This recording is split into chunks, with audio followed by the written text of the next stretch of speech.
নমস্কার বন্ধুরা, চলে আসলাম পুজোর দিনের এরপরে নেক্সট আরেকটি ব্লগ ভিডিও নিয়ে। আগে তোমাদের সঙ্গে শেয়ার করলাম যে সকালবেলায় আমরা ফুল তুলে সব কিছু গুছিয়ে নিয়েছি। এরপরে আসলাম আরেকটি ব্লগ নিয়ে। নেক্সট ব্লগটা তোমরা দেখো, তো পুরো ব্লগটা তোমরা দেখো, আশা করি তোমাদের খুব ভালো লাগবে। আর সব সময় আমার সঙ্গে থেকো, পাশে থেকো। তা দেখো, এইখানে মায়ের ভোগ তৈরি করার জন্য এই যে পুজো প্যান্ডেল, ওই পুজো প্যান্ডেলে এক কোণার দিকে একটু মাটি খুঁড়ে উনুন মতন বানানো হয়েছে, কারণ মায়ের ভোগ তো আর অন্য জায়গায় বানানো যাবে না, যেটা ওই প্যান্ডেলের ভেতরে এক কোণার দিকে ওখানে বানাতে হবে। তাই এখানে দেখো এই রান্নার লোকজন সব চলে এসছে, আর এরা সব এদিকে তৈরি করছে, যেগুলো বিকালে সব লোকজন আসবে, যাদের পুরো গ্রাম এখানে আমন্ত্রিত আছে। তা ওই জন্য এরা রান্না বান্নার জন্য প্রস্তুতি করছে। আর এইদিকে হচ্ছে আমরা পুজোর দিকটা সামলাচ্ছি, পুজোর দিকটা কাজকর্ম করছি। তা ফার্স্টে ওখানে পুজোর উনুন বানানো হচ্ছে, উনুন বানিয়ে এরপরে পুজোর মায়ের ভোগ তৈরি করা হবে। তা ভোগ তৈরি করার আগে সমস্ত কিছু গুছিয়ে নিচ্ছে। আর সঙ্গে ওখানে কিন্তু আলপনাও দেওয়া হচ্ছিল, আমার একটা বোন ওখানে আলপনা দিচ্ছিল। আর এই যে এ হচ্ছে আমার দাদা, এখানে বসে বসে সব কিছু দেখাশোনা করছে। আর এরা তো রান্নার লোকজন, এরা সব রান্নার প্রস্তুতি নিচ্ছিল। তা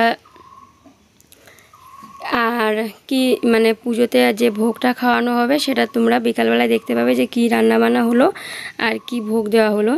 আর তার আগে এখন হচ্ছে মায়ের ভোগটা রান্না হবে, তার জন্য সমস্ত প্রস্তুতি। আর এই দিকে দেখো আমার মামার কাণ্ড। মামা হচ্ছে কি করেছে, সবাই আমরা জানি যে সবাই উপোস আছে, আর মামা আম মাখিয়ে সুন্দর করে লঙ্কা টঙ্কা দিয়ে আম মাখিয়ে, এবার মামা খাবে আরও অন্যরা খাবে, আমরা তো আর খেতে পারবো না। তা মামা কিন্তু এটা রোজই করে, প্রতিদিন দুপুরবেলায় মামা আম মাখাটা খেতে পছন্দ করে। মামা আম মাখিয়ে নিচ্ছে। আর এইদিকে রান্নার প্রস্তুতি দেখো, ডাল ফাল সব ভাজা হয়ে গেছে, কমপ্লিট হয়ে গেছে। আর এদিকে পুজোর প্যান্ডেলের মধ্যে বেশ ভালোই কিন্তু গরমও পড়েছে, আর পাখাগুলো চলছিল, অনেকগুলোই পাখা লাগিয়ে দিয়েছে, পাখাগুলো চলছিল। সবাই মিলে এখানে বসে গল্প আড্ডা দিচ্ছিল, করছিল। আর আমাদের কাজ ছিল এটা হচ্ছে খাওয়ার প্যান্ডেল, যেটা এখানে লোকজনকে খাওয়ানো দাওয়ানো হবে। আর বাইরে যে প্যান্ডেলটা আছে সেটা হচ্ছে পুজোর প্যান্ডেল, যেখানে পুজোর মাকে ওখানে রেখে পুজো করা হবে, ওখানে মায়ের ভোগ টোগ তৈরি করা হবে। তাই এখানে এই দুপুরবেলার এরা খাওয়া দাওয়া করছিল, দুপুরবেলায় সবারই খাওয়া দাওয়া হয়ে গেছে। তা কেউ কেউ বাকি ছিল, যারা দুপুরবেলায় খাওয়া দাওয়া করছিল।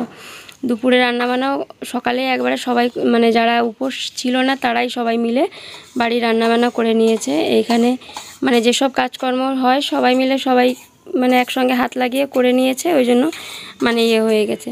আর পুজোর কাজে তো যারা উপোস আছে তারাই পুজোর কাজটা করতে পারবে, তাছাড়া তো পুজোর কাজটা অন্য কেউ করতে পারবে না, ওই জন্য। আর এই যে এনাদেরকে দেখতে পাচ্ছ, এ হচ্ছে আমার মেয়ে, আর এই যে বরবাবু, ওনাকে তো সবাই চেনে, আর তোমরা সবাই চেনো। আর এই যে হচ্ছে আমার ভাইয়ের বউ, ওর সঙ্গে বসে বসে গল্প করছিল, শালাবো আর ননদ জামাই। আর এই যে মামা তো ঘুরে ঘুরে আম মাখা খাচ্ছে আর সবাইকে দিচ্ছে। আর এই যে মামি বোন এখানে বসে আছে। আর ওইখানে পাশে ওই যে পিছনের দিকে আমার জেঠিমা বসে আছে ওখানে। তা সবাই আছে পুজো বাড়িতে। আর আমার সমস্ত পিসিরাও, সব যত পিসি আছে সব পিসিরা চলেও এসছে। আর এই যে সকালবেলায় এই ফুলগুলো আমি কিন্তু আমি না, আমরা গেছিলাম যে তিনজনে, আমি বোন আর বরবাবু, তা এই ফুলগুলো আমরা কুড়িয়ে এনেছি। তা এইগুলো এখন বসে গেছি এই মালা গাঁথার জন্য, আর ফুলগুলো সব আলাদা আলাদা করার জন্য। বেলপাতা যেগুলো লাগে সব 28টা করে বেলপাতা, সমস্ত কিছু আলাদা আলাদা করে গুছিয়ে রেখে দিলে পুজোর সময় এই জিনিসটা তাড়াহুড়ো করে প্রবলেম হয় না, তাড়াতাড়ি করে বার করে, যখন ঠাকুরমশাই চাইবে তাড়াতাড়ি করে বার করে দেওয়া যায়। তা সব কিছুই আলাদা করে। একটা নীলকণ্ঠ ফুল অবশ্য খুব কম পেয়েছিলাম, আরও ভোরবেলায় বেরোনোর দরকার ছিল, অনেকে ফুল তুলেও নিয়েছিল এদিক ওদিক থেকে। তাই নীলকণ্ঠ ফুলের মালা গাঁথলাম। তারপরে এই গাঁদা ফুল, যেটা আমাদের মাঠে ভাই লাগিয়েছে, ওই গাঁদা ফুলের মালা একটা, তারপরে জবা ফুলের মালা, সব কিছু গেঁথে নিয়ে রেডি করে নিয়ে, আর এই যে বোন কিন্তু এখনও ওই উনুনটা লিপে পুছে পরিষ্কার করছে। মানে ওই উনুনটা একটু শুকালে তারপরে মায়ের ভোগটা বসানো হবে। ততক্ষণে আমরা এদিকে সমস্ত ফুলের মালা টালা সব গাঁথছিলাম। আর এই যে ইনি হচ্ছে কাকিমা, মানে আমরা 3 জনই উপোস ছিলাম, তারপরে বোনও উপোস ছিল। মোট হচ্ছে 5 জন বা 6 জন উপোস ছিল। আর যার মানত পুজো আমার ভাইয়ের, সে তো উপোস ছিলই। আর এই যে বোন এইদিকে দেখো এ আলপনা দিচ্ছিল এখানে। ও খুব সুন্দর আলপনা দিতে পারে, খুবই সুন্দর ওর হাতের কাজ আছে। মানে আলপনা দেওয়া থেকে মেহেন্দি ডিজাইন করা থেকে মানে অল টোটাল খুব সুন্দর ওর কাজ করতে পারে, খুব সুন্দর হাতের কাজ। তা যাই হোক, আমরা মালা টালা গাঁথা হয়ে গেল। আর ওইদিকে আরও কিছু কিছু মানুষ আছে যারা বাইরে অন্য অন্য কাজকর্ম দেখাশোনা করছে। তা এই যে দেখো ফুলের মালা টালা আমাদের কমপ্লিট হয়ে গেছে। এবার হচ্ছে মায়ের ভোগ তৈরি করার জন্য এইগুলো আমরা কুটে বেছে পরিষ্কার করে নিচ্ছি। যেগুলো এই যে খইয়ের মধ্যে কিছু কিছু ধান ফান থাকে সেগুলো পরিষ্কার করে নিচ্ছি। আর ওই যে কাকিমা, উনি হচ্ছে রান্না মানে মায়ের ভোগ বসিয়ে দিয়েছে, মায়ের ভোগ রান্না করার জন্য। আর এই যে বোন আলপনা দিয়েছে, দূরের থেকে দেখা যাচ্ছে। আলপনাটা ফুটে উঠলে যখন শুকাবে আলপনাটা তখন সাদা হবে, খুব সুন্দর দেখাবে তখন। আর আমরা এই পেছনে বসে সব কিছু করে দিচ্ছি। আর কাকিমা উনি হচ্ছে মায়ের ভোগটা বানাচ্ছে। আর এদিকে রান্নাবান্না কিছু অর্ধেকটা প্রায় কমপ্লিট, কিছু কিছু কমপ্লিট হয়েছে, কিছু এখনও বাকি আছে। ভাই এই যে এখানে দাঁড়িয়ে দাঁড়িয়ে একটু দেখাশোনা করছিল সব কিছু। তা মায়ের ভোগটা ওখানে যে রান্না করছিল কাকিমা, ওনার তো মানে শুনেছি যে মায়ের ভোগ রান্না করার সময় নাকি কথা বলতে নেই। এটা কিন্তু সত্যি যে ওখানে কথা বলতে হয় না, মুখ বন্ধ করে রান্না করতে হয়। আর আমি এই যে মায়ের ভোগের জন্য লুচি টুচি সব বেলে দিচ্ছিলাম, ওনাকে রেডি করে দিচ্ছিলাম। আর উনি তাড়াতাড়ি করে সব রান্নাবান্না করছিল। তা আর এই যে বোন এখানে এটা সেই ঘট বসানোর জন্য এখানে গঙ্গা মাটি দিয়ে ওই বানাচ্ছিল। তাই এখানে এই যে দেখো ল্যাবড়াটা এখানে রেডি হচ্ছে। আর এখানে এই যে ছোট পিসি, এই হচ্ছে আমার সব থেকে ছোটো পিসি। এই পিসিও উপোস আছে। আর এই পিসি মানে ইনি এই যে পিসির নাতনি, আমার ভাইয়ের মেয়ে। তাই পিসিও কাজকর্ম করছে সঙ্গে, হাতে হাতে সবাই মিলে, মানে যারা যারা উপোস আছে সবাই কাজকর্ম করছে। আর হচ্ছে এই যে বোন হচ্ছে কিছু চাল, যেটা মানে মায়ের ভোগ রান্না হবে। ভোগে তো অনেক কিছু মায়ের জন্য তৈরি করা হয়, তা কিছু কিছু তৈরি হয়েছে, কিছু কিছু বাকি আছে। তা সবাই মিলেমিশে কাজকর্ম করছি।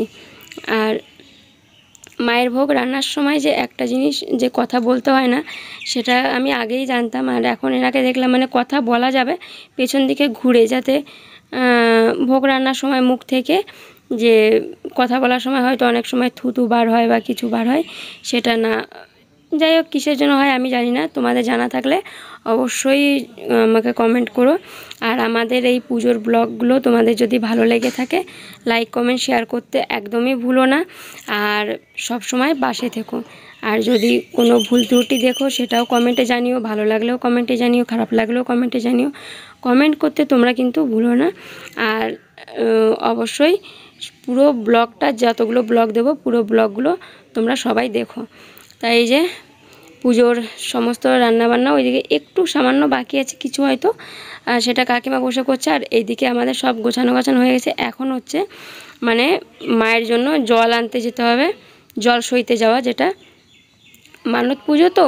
তাই এইগুলো আমাদের মধ্যে এই নিয়মটা আছে, অনেকের মধ্যেই আছে। তোমাদের কে কার মধ্যে নিয়ম এরকম আছে আমাকে অবশ্যই জানিও। আর মানে জানালে, কমেন্ট করলে আমারও ভালো লাগবে।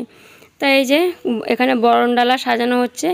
আর এই পেতলের এই কলসি করে ঘোড়া করে এখানে মানে আমরা জল সইতে যাব। এখান থেকে বেশ ভালোই একটু দূরে যাব, সবাই মিলে আনন্দ করতে করতে মায়ের জন্য জল আনতে যাব। তাই এখানে সবাই মিলে বরণডালা সাজাচ্ছিলাম। আর কিছু টুকটাক বাজার বাকি ছিল, যেটা ভাই এখন মানে গিয়ে করে আনলো। আর এরপরে সারাদিন তো সবার কাজকর্ম লেগেই আছে কিছু না কিছু। তা সবাই হাতে হাতে করছি বলে ওই জন্য কাজগুলো এগিয়ে যাচ্ছে। যে কোনো জিনিস 5 জন মিলে যে কাজটা করা হয় সেই কাজটা তাড়াতাড়ি করে করাও হয়, কাজগুলো সম্পূর্ণও হয়। আর এদিকে দেখো সবাই সব কাজ হয়ে গেছে। আমি ওইদিকে নিয়ম আছে যেটা গোছাচ্ছিলাম, ওইগুলো 4টে মাটির মানে হাঁড়িতে ওইগুলো আমি মানে প্রসাদগুলো সাজাচ্ছিলাম। এইগুলো মানে করতে হয় এখানে। তা আমাদের মা জেঠিমা যারা পিসিরা আছে সবাই বলে বলে দিল আমাদেরকে, আমরা সেইভাবে নিয়মগুলো করলাম। মানে সবাই মিলে সেইভাবে কাজকর্ম করলো। তা বেশ পুজোর দিন প্রচুর পরিমাণে গরমও পড়েছিল, অনেক মানে গরম পড়েছিল, কিন্তু সঙ্গে আনন্দ হচ্ছিল যে পুজোর কাজ সবাই মিলে সম্পূর্ণ করছি, সবাই মিলে একসঙ্গে মিলেমিশে করছি। আর মায়ের পুজোর কাজ তো সব করতে খুবই ভালো লাগে, যে কোনো কাজই পুজোর কাজই করতে ভালো লাগে, কিন্তু সবাই মিলেমিশে করলে তবেই ভালো লাগে। তা বন্ধুরা, আমার নেক্সট ব্লগ আসতে চলেছে হচ্ছে জলসইতে যাওয়ার ব্লগ। তা তোমরা অবশ্যই কিন্তু দেখো ব্লগটা, আর ভালো লাগলে অবশ্যই লাইক কমেন্ট শেয়ার করে যেও। আর এই যে ওনাদের সব রান্নাবান্না, আমাদের কিন্তু পুজোর ডালা সাজানো কমপ্লিট সব। আর এই কাকিমার বাকি আছে মায়ের খিচুড়ি ভোগটা, যেটা মানে ঘরেই বানাতে হচ্ছে। তাই খিচুড়ি ভোগটা কিন্তু মায়ের রেডি হয়ে গেছে। আজকে মানে এই ব্লগটা এই পর্যন্ত। এই যে দেখো আমার সমস্ত পিসিরাও ওই যে ওখানে বসে আছে সবাই, বড় পিসি আসেনি শুধু, আর বড় পিসি ছাড়া আরও 4 পিসি সবাই এসছে।